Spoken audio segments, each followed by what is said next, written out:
Good morning, student. Today I will describe to you what is a resonance.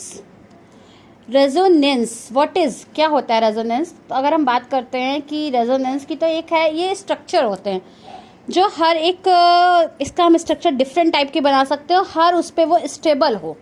जैसे benzene है, benzene का हम लोग ने देखा है स्ट्रक्चर बहुत सारे, कहीं ट्रिपल बॉन्ड कहीं लगा देते हैं, कभी ट्रिपल बॉन्ड कहीं और लगा देते हैं, तो वो हर में स्टेबिलिटी लिए होता है, इसलिए उसको हम स्टेबल बोलते हैं. ठीक है, तो यहाँ पर तो रेजोनेंस क्या है कि हर जगह स्टेबिलिटी लिए रहता है. ठीक है, जब कोई एक मॉलिक्यूल बहुत सारे स्ट्रक्चर्स को शो करता है और हर एक स्ट्रक्चर पे वो एक स्टेबिलिटी लिए होता है, स्टेबल होता है, वो हमारा रेजोनेंस कहलाता है. और जितने स्ट्रक्चर्स हमारे होते हैं वो रेजोनेंस हाइब्रिड कहलाते हैं या रेजोनेंस स्ट्रक्चर्स कहलाते हैं.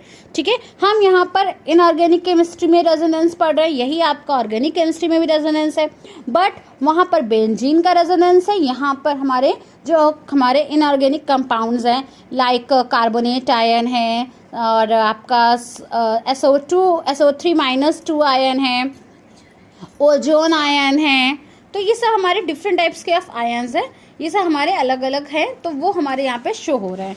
ठीक है, तो यहाँ पर देखिए, अगर हम ठीक है, तो यहाँ पे आप देखेंगे कि हमने जो रेजोनेंस शो भी किया है कार्बोनेट आयन का है. तो कार्बोनेट आयन देखिए, हमने यहाँ पर एक जगह ऊपर वाले O में डबल बॉन्ड लगा दिया है और एक बार हमने यहाँ पर देखिए यहाँ पर डबल बॉन्ड लगा दिया है, यहाँ इन दोनों में नेगेटिव आयन लगा दिए. एक बार हमने यहाँ पे डबल बॉन्ड लगा दिया, इन दोनों में नेगेटिव आयन बना दिए. और सबके देखिए इलेक्ट्रॉन्स भी लिखे हुए हैं, लोन पेयर. इस O पर 2 लोन पेयर है, इस पे 3 लोन पेयर है, इसमें भी 3 लोन पेयर है. ऐसे हमने इसको रेजोनेंस स्ट्रक्चर और कार्बोनेट आयन को डिस्क्राइब किया हुआ है. ठीक है, तो ये हमारा क्या है, ये स्टेबिलिटी, ये हर एक स्ट्रक्चर में स्टेबिलिटी को लिए हुए, चाहे ये बनाओ, चाहे ये बनाओ, चाहे ये बनाओ, इट्स ऑल इज कॉल्ड, क्या हो गए, रेजोनेंस स्ट्रक्चर्स और रेजोनेंस हाइब्रिड. ओके, नेक्स्ट है रेजोनेंस एनर्जी. रेजोनेंस एनर्जी क्या है, रेजोनेंस से ही आया हुआ है कि जो डिफरेंस होते हैं एनर्जी के बिटवीन द रेजोनेंस हाइब्रिड, तो ये हमारा रेजोनेंस कहलाता है. इसमें सबसे इंपॉर्टेंट चीज़ है कि एक चीज़ हमें याद रखनी है कि जितनी ज़्यादा रेजोनेंस एनर्जी ज़्यादा होगी उतनी ही ज़्यादा स्टेबिलिटी लिए होगा. जितनी ज़्यादा एनर्जी होगी उतना ही ज़्यादा रेजोनेंस हाइब्रिड हो, मतलब हमारा जो स्ट्रक्चर है वो उतना ही स्टेबल होगा. बस मेन रेजोनेंस एनर्जी का ये जो वैल्यू है यही है. ठीक है, उसके बाद नेक्स्ट है पोलैरिटी ऑफ बॉन्ड्स. हमने अभी कोवैलेंट बॉन्ड्स पढ़े थे. कोवैलेंट बॉन्ड में एक हमारा एक और है, इसके टाइप्स भी हम बोल सकते हैं कि इसके टाइप्स होते हैं पोलर और नॉन पोलर, इसी को हम पोलैरिटी ऑफ बॉन्ड्स भी बोलते हैं. तो क्या होते हैं पोलर और कोवैलेंट, हमें आपको पता है कि कोवैलेंट बॉन्ड्स होते हैं जब इलेक्ट्रॉन की म्यूचुअली शेयरिंग से जो बॉन्ड्स बनते हैं, it is known as covalent bond. But there are polar और नॉन पोलर. तो पोलर कोवैलेंट बॉन्ड्स होते हैं जब डिफरेंट, तो यहाँ पर हम बात करते हैं पोलर कोवैलेंट बॉन्ड की. कोवैलेंट बॉन्ड पोलर जो when covalent bond is formed between the two different elements like H2O NH3, मैंने एग्जांपल भी दिया है. जब दो डिफरेंट एटम के बीच में कोवैलेंट बॉन्डिंग होती है उसको हम पोलर कोवैलेंट बॉन्ड कहते हैं, और जब दो सेम एटम के बीच में कोवैलेंट बॉन्डिंग होती है उसको हम नॉन पोलर बोलते हैं. थोड़ा सा इसमें ट्रिक याद रखिए, जब सेम होगा तब नॉन पोलर होगा और जब डिफरेंट होगा तब पोलर होगा.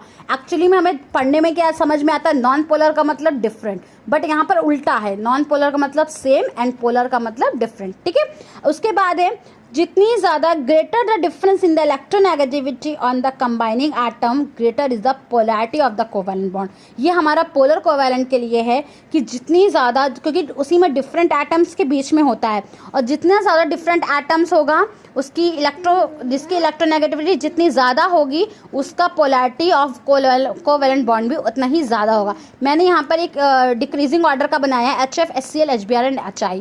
ठीक है, it's a decreasing order of polarity of the covalent bond. Next है डाइपोल मोमेंट. डाइपोल मोमेंट भी हमेशा पोलर कोवैलेंट बॉन्ड में ही पाया जाता है, क्योंकि होता क्या है, एक पॉजिटिव हो जाता है, एक पे पार्शियली निगेटिव आ जाता है. जब यहाँ पर पार्शियली पॉजिटिव और निगेटिव आ जाता है तो ये मैग्नेटिक पोल्स की तरह बिहेव करता है.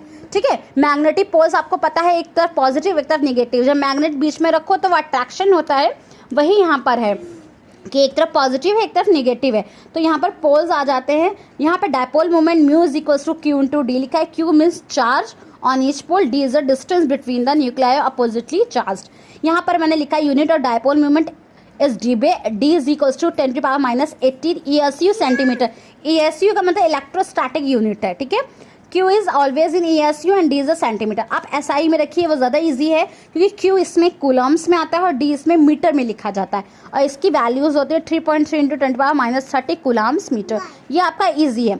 उसके बाद है molecule which have dipole movement. जिसके पास डायपोल मूवमेंट होगा वही पोलर कोवैलेंट होगा, जिस पर डायपोल मूवमेंट नहीं है वो आपका क्या है, नॉन पोलर कोवैलेंट, ठीक है। इसके बाद नेक्स्ट है हमारा जो टॉपिक है वो है whisper theory. It's a very important, valence shell electron repulsion theory, ठीक है।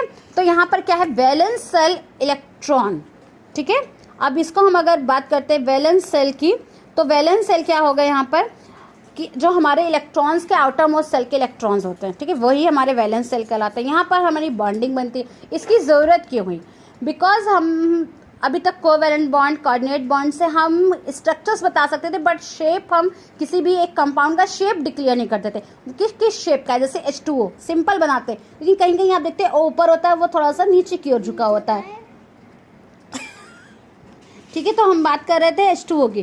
तो यहाँ पर बहुत सारे हमारे ऐसे मॉलिक्यूल हैं जिनका स्ट्रक्चर डिस्क्राइब बाद में किया गया, वो विस्पर थ्योरी से किया गया, ठीक है। यहाँ पर होता क्या है, इलेक्ट्रॉन्स जो होते हैं वैलेंस सेल के, जब वो बॉन्डिंग में पार्ट लेते हैं तो वहाँ पर उसकी वजह से उसका स्ट्रक्चर हमारा डिफरेंट हो जाता है, ठीक है। तो ये जो थ्योरी है वो क्यों आई, ये थ्योरी एक्सप्लेन करती है geometry of the molecule containing bond pairs as well as lone pair.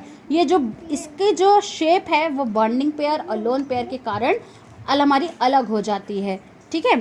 अब यहाँ पर देखेंगे it's a main points. First है the shape of a molecule depend upon number of valence shell of electron pair. Bonded, मैंने आपको बताया कि shape किस पे डिपेंड कर रहा है, बॉन्डेड और नॉन बॉन्डेड पे, लोन पेयर पे। कैसे होता है कि जैसे वाटर का मैंने आपको बताया ना, वाटर सीधा होता है, आपने HOH करके आपने उसको सिंपल बनाया, बट आप देखते हैं वो H वाले थोड़ा सा नीचे जाते हैं क्योंकि वो जो लोन पेयर है ना ऊपर, वो लोन पेयर उसको अट्रैक्ट करता है हाइड्रोजन के इलेक्ट्रॉन्स को, तो वो थोड़ा सा घूम जाता है, ठीक है, नीचे की ओर झुक जाता है। इसलिए जो शेप होता है मॉलिक्यूल्स का वो इस पर डिपेंड करता है। उसके बाद सेकंड है pair of electron in the valence repel to another since their electron clouds. तो मैंने आपको बताया ना, और जो इलेक्ट्रॉन्स है उनको क्या करेगा, लोन पेयर आप ऊपर से रिपल करेगा, मतलब आपस में ये इलेक्ट्रॉन्स को रिपल्शन देगा, और नीचे से वो हाइड्रोजन के पास से वो क्या हो गया, मतलब जैसे वो अट्रैक्शन हो गया उसका, ठीक है। उसके बाद क्या है, these pairs of electron tends to occupy such position in a space that minimize repulsion and thus maximum distance between them. Next है it's a very important point जो मैं बताने जा रही हूँ, बहुत ही important है। The magnitude of different type of electron repulsion follow the order given below। ये order सबसे ज़्यादा करता है डिक्रीजिंग ऑर्डर और रिपल्शन। सबसे ज़्यादा रिपल्शन लोन पेयर और लोन पेयर में होता है, ये चीज़ याद रखेंगे। लोन पेयर जहाँ पर है वहाँ पे सबसे ज़्यादा रिपल्शन होगा। उसके बाद लोन पेयर बॉन्ड पेयर में, तो बॉन्ड पेयर में सबसे कम होता है। It's a decreasing order of the repulsion, ठीक है।